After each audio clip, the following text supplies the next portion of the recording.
Gawat, Pak Prabowo Subianto mulai diusik dari banyak sudut. Bahkan ada yang ingin beliau untuk digulingkan. Waduh, bahaya nih. Oh, kira-kira siapa sih yang sebenarnya pengen banget menggulingkan Pak Prabowo Subianto? Yuk, mendingan langsung aja kita cari tahu jawabannya di video satu ini. Tapi sebelum itu, halo teman-teman semuanya, selamat datang kembali di Perspektif. Buat kalian yang baru bergabung, selamat datang ya. Dan jangan lupa untuk diklik tombol subscribe-nya supaya kalian tidak ketinggalan info-info terbaru dari kita.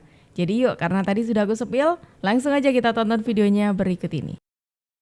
Nah, teman-teman tahu nggak metode yang dilakukan George Soros di tahun 98, di tahun 97, di Jepang, di Malaysia, itu juga akan segera di copy paste di Indonesia. Karena sekarang media yang sudah dikangkangi oleh George Soros itu bukan lagi 3 biji. Kemarin gue bilang 3 biji. Per hari ini sudah bertambah datanya dari yang cuma 3 biji, sekarang udah jadi 27 media lokal di Indonesia yang dikuasai oleh George Soros. Dan kalau lu lihat isinya sama.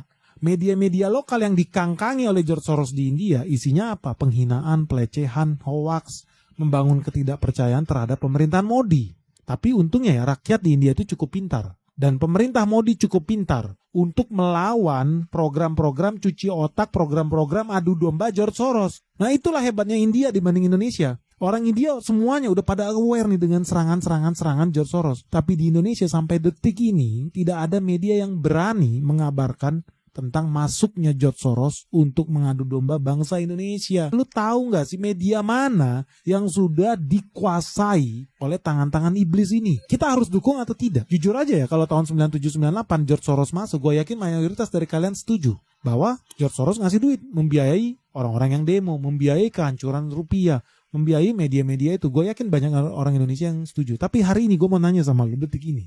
Lu rela nggak kalau tahun 97-98 itu terulang lagi di Indonesia? Lu rela nggak kalau George Soros menguasai organisasi politik yang ada di Indonesia? Yang hobi demo itu. Lu rela nggak media-media kita itu digerakkan untuk menggulingkan pemerintahan yang sah? Ini Pak Prabowo Subianto mulai digoyah melalui media, teman-teman. Media yang mana ternyata ada beberapa media yang dibiayai oleh asing. Dan kita sudah tahu lah kalau dibiayai oleh asing itu tujuannya apa. Selain itu, tujuannya apa? Pastinya adu domba. Dan itu sudah nampak banyak contohnya, teman-teman. Makanya dengan pemberitaan belakangan ini cukup mengkhawatirkan ya, menyudutkan pemerintah yang tidak seperti itu. Jangan biarkan Presiden Prabowo itu menghadapi para penjahat-penjahat, pengkhianat negara, para koruptor, politisi busuk, orang yang beraliran garis keras, orang yang berideologikan partai yang sudah terlarang, yang sudah pernah mengkudeta negara kita, ya, pemerintah yang sah, yaitu Partai Komunis Indonesia. Kemudian mereka kepingin mendongkel, pengen merusak negara kita. Apalagi sekarang sudah ada proksi-proksi asing, agen proksi asing sudah kelihatan betul, ada media, tempe, dan lain sebagainya yang sudah ada aliran dana untuk membiayai, menyerang terus-menerus pemerintah. Mereka bekerja sama, ada yang bergerak di kampus-kampus, memprovokasi mahasiswa turun ke jalan. Ada yang bergerak di media sosial, ya. Di semua media sosial termasuk TikTok, ya. Mereka menggunakan media sosial untuk memprovokasi rakyat, untuk membenci pemerintah, menyebarkan berita hoax, memfitnah, buka komal, kemudian menyerang terus pemerintah, seolah-olah pemerintah tidak ada yang benar sedikit pun. Kemudian ada yang mengaku cerdas, akademisi, pengamat politik, ya. Kemudian mereka terus menyerang pemerintah, bahkan tidak malu-malu mereka menyebarkan berita hoax agar supaya masyarakat tidak percaya terhadap presiden, menteri, penegak hukum.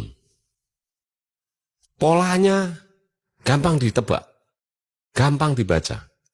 Jangan biarkan Presiden Prabowo itu menghadapi para penjahat-penjahat, pengkhianat negara, para koruptor, politisi busuk, orang yang beraliran garis keras, orang yang berideologikan partai yang sudah terlarang, yang sudah pernah mengkudeta negara kita, ya, pemerintah yang sah, yaitu Partai Komunis Indonesia. Kemudian mereka kepingin mendongkel, pengen merusak negara kita. Apalagi sekarang sudah ada proksi-proksi asing, agen proksi asing sudah kelihatan betul, ada media, tempe, dan lain sebagainya yang sudah ada aliran dana untuk membiayai, menyerang terus-menerus pemerintah. Mereka bekerja sama, ada yang bergerak di kampus-kampus, memprovokasi mahasiswa turun ke jalan. Ada yang bergerak di media sosial, ya. Di semua media sosial termasuk TikTok, ya. Mereka menggunakan media sosial untuk memprovokasi rakyat, untuk membenci pemerintah, menyebarkan berita hoax, memfitnah, buka komal, kemudian menyerang terus pemerintah, seolah-olah pemerintah tidak ada yang benar sedikit pun. Kemudian ada yang mengaku cerdas, akademisi, pengamat politik, ya. Kemudian mereka terus menyerang pemerintah, bahkan tidak malu-malu mereka menyebarkan berita hoax agar supaya masyarakat tidak percaya terhadap presiden, menteri, penegak hukum. Polanya gampang ditebak, gampang dibaca. Jangan biarkan Presiden Prabowo itu menghadapi para penjahat-penjahat, pengkhianat negara, para koruptor. Dengan adanya media yang dibiayai oleh asing dengan pola-pola yang berusaha untuk menjelekkan, menyudutkan pemerintah, kok rasa-rasanya aku merasa seperti ini ya teman-teman ya. Ini kayaknya musuhnya Pak Prabowo itu bukan hanya bangsa asing aja, tapi sudah melewati dalam negeri sendiri. Jadi ya kayak melawan negeri sendiri seperti itu. Karena apa? Karena negeri sendiri aja sudah dikendalikan oleh asing. Dan ini sudah banyak contoh-contohnya, sudah banyak apa istilahnya, kode-kodenya yang merujuk ke Pak Prabowo Subianto ini disudutkan, berusaha untuk didongkel seperti itu. Wah, semakin mengkhawatirkan nih. Kalau menurut kalian gimana teman-teman? Kebijakan perang tarif ala Donald Trump nyatanya nggak membuat Indonesia takut. Prabowo Subianto disebut sudah memiliki rencana untuk mengatasi dampak dari aksi Presiden Amerika Serikat tersebut. Pak Prabowo disebut mengantisipasi kebijakan Trump dengan memperkuat hubungan dengan mitra selain AS. Sebut saja seperti Uni Eropa yang sebelumnya berseteru dengan Indonesia. Bahkan Prabowo disebut akan menjalin kerjasama dengan 83% negara di dunia oleh Menko Perekonomian. Sisi kekacauan ekonomi global antara China dan AS juga nggak membuat Prabowo gentar. Presiden Indonesia ini justru menganggap hal tersebut akan menguntungkan tanah air. Indonesia akan diuntungkan karena bakal banyak investor yang hadir akibat harganya yang masih murah. Muhammad Khatib selaku salah satu den menyarankan untuk mengambil keuntungan. Posisi Indonesia sebetulnya bisa diuntungkan. Yang paling penting itu kepastian hukum. Kemudian peraturannya harus konsisten. Kalau tarif dinaikkan, maka perusahaan akan mencari basis yang paling murah, ucap anggota Dewan Ekonomi Nasional tersebut. Selain itu, Prabowo juga disebut nggak takut dengan kebijakan dan kemarahan Donald Trump. Presiden Indonesia ini akan melakukan segala cara demi memajukan Nusantara.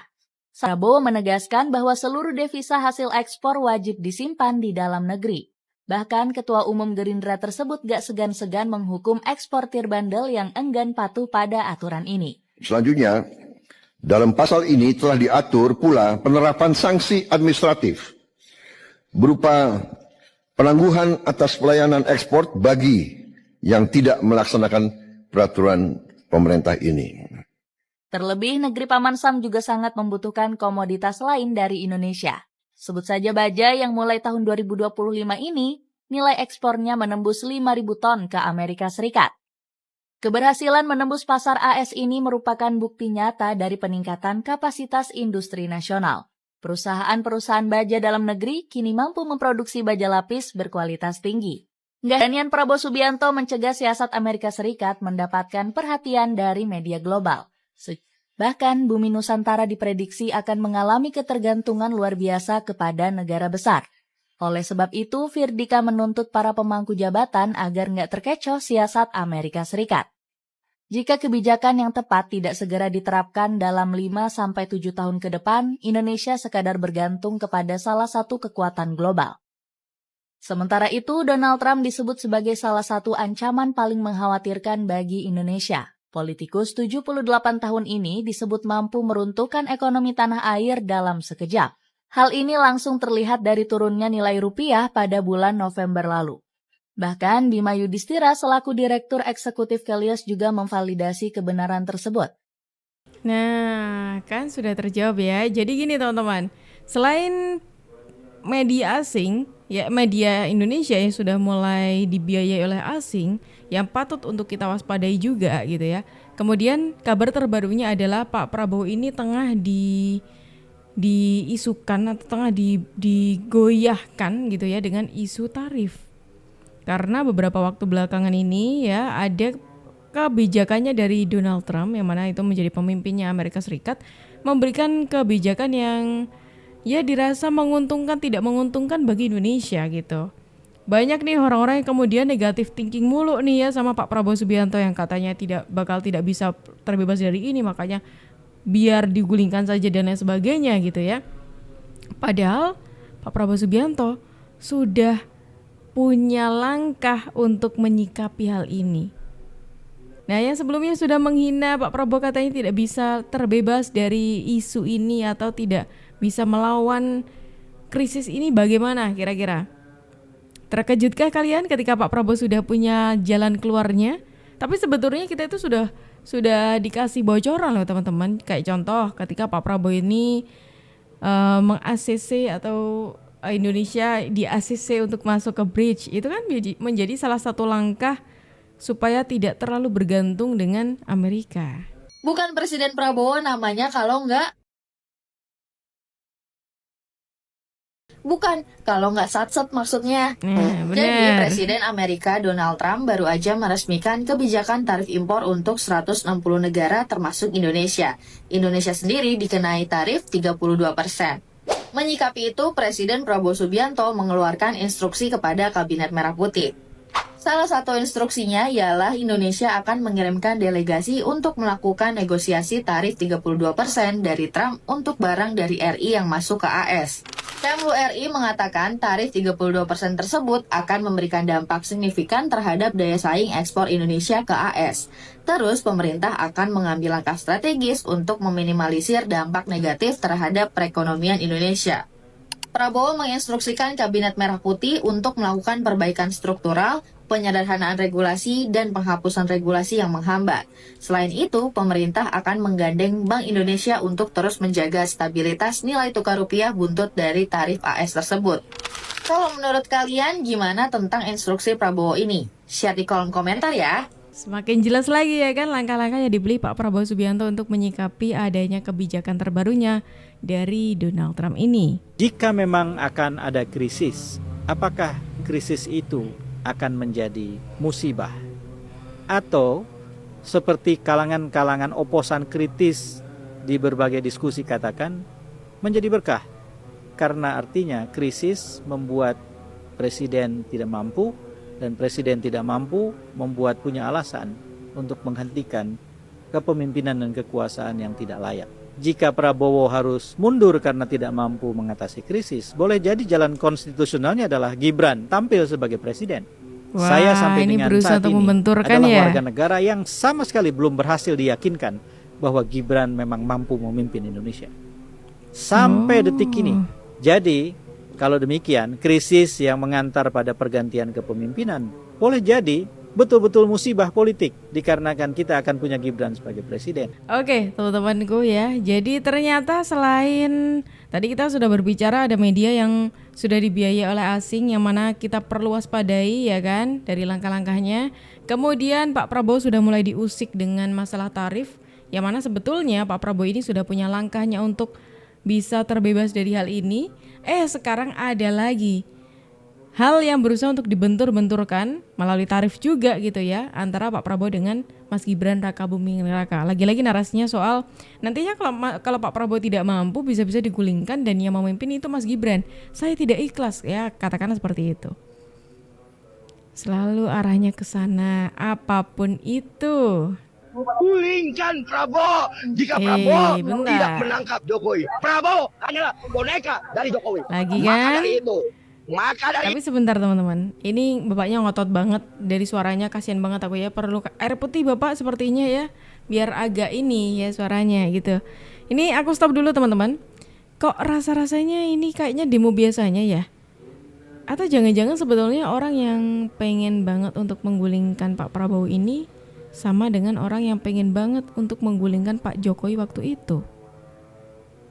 Iya gak sih teman-teman? Itu dengan tegas kami mendesak agar Prabowo Subianto segera menangkap Jokowi beserta kroni-kroninya. Jika tidak, jangan salahkan nanti kami yang akan menggaungkan gulingkan Prabowo jika Prabowo tidak menangkap Jokowi. Front Persaudaraan Islam atau FPI dan sejumlah organisasi kemasyarakatan atau ormas Islam menggelar aksi demonstrasi bertajuk Aksi Reuni Akbar 411. Dalam aksi tersebut, ada momen menarik yang terjadi. Seorang aktivis bernama Niko Slelahi berani mengancam Prabowo jika Prabowo tidak menangkap Jokowi dalam 100 hari ke depan, maka jangan salahkan mereka akan menggulingkan Prabowo beserta jajarannya. Nah, mungkin ini orang pertama ya yang berani mengancam Prabowo ya guys. Mengkudeta. Percobaan kudeta. Iya, Berarti dari militer. merembut posisi. Presiden. Wow. Kudeta. Akan ada kudeta presiden. Iya, dia mencoba. Ada orang yang mau mencoba untuk mengkudeta. Walaupun ujung-ujungnya nggak berhasil. Tapi dia Ada sudah ramalan merencanakan nih itu, teman-teman. sudah memikirkan itu dan nanti dilakukan sama dia. Mungkin di tahun ini, di tahun depan. Belum di tahun ini. Tahun ini udah mau habis nih, ini udah Mei. Udah mau Desember. Tahun depan diserang sama dia, dilancarkan sama dia, dijalanin sama dia. Mengkudeta. Jadi dia mulai mengasup sana, mengasup sini, ngajak sana, ngajak sini. Dia ngerangkul sana, ngerangkul sini, ngasup sana, ngasup sini. Nanti itu terjadi. tapi tidak berhasil. Oke, tapi bisa diatasi ya. Bisa diatasi. Oke. Itu yang bahaya. Yang Kondisi paling bahaya. Iya. Menarik. Nah, konteks itu sekarang gini bro. Di dunia politik di Indonesia ini pertarungannya, gue lihat sekarang ini pertarungannya kalau menurut saya pribadi gue ya, memang nggak sepanas tahun 2019 lalu yang dua pasang kencang dulu. Iya. Dan akhirnya bapak kan berhasil melapangkan jiwanya untuk bisa ikut dalam bergabung dalam pemerintah demi keselamatan bangsa. Betul. Ya. Nah, dan sekarang ini Pak Prabowo juga ngajak sebenarnya. Ngajak udah yuk bareng-bareng sini, kita bareng-bareng kita bangun negara ini sama-sama. Nah, pendapat lu masih banyak orang yang nggak terima konteks itu. Kenapa sih? Nggak banyak. Nggak banyak. Sedikit, nggak banyak. Tapi walaupun sedikit, ini orang otaknya tuh udah rusak gitu loh. Otaknya tuh bahaya gitu. Lebih baik kan gini istilahnya, lebih baik banyak tapi bodoh semua gitu ya kan. Tapi yang ini sedikit tapi otaknya jahat gitu loh. Licik semuanya. Iya, kelompok-kelompoknya licik, jahat gitu loh. Gelap. Gelap orangnya, jahat. Jadi walaupun sedikit tapi dia mencoba untuk melancarkan rencana ini gitu loh. Dan ini akan dijalankan sama dia di tahun depan. Perkiraan kalau nggak meleset di tahun depan dilancarkan. Tahun ini belum dia. Tahun ini Lu memikirkan seseorang sosok nih? Iya, Kepikiran emang? iya, seorang sosok. Kayak gimana bro? Iya, Sosoknya?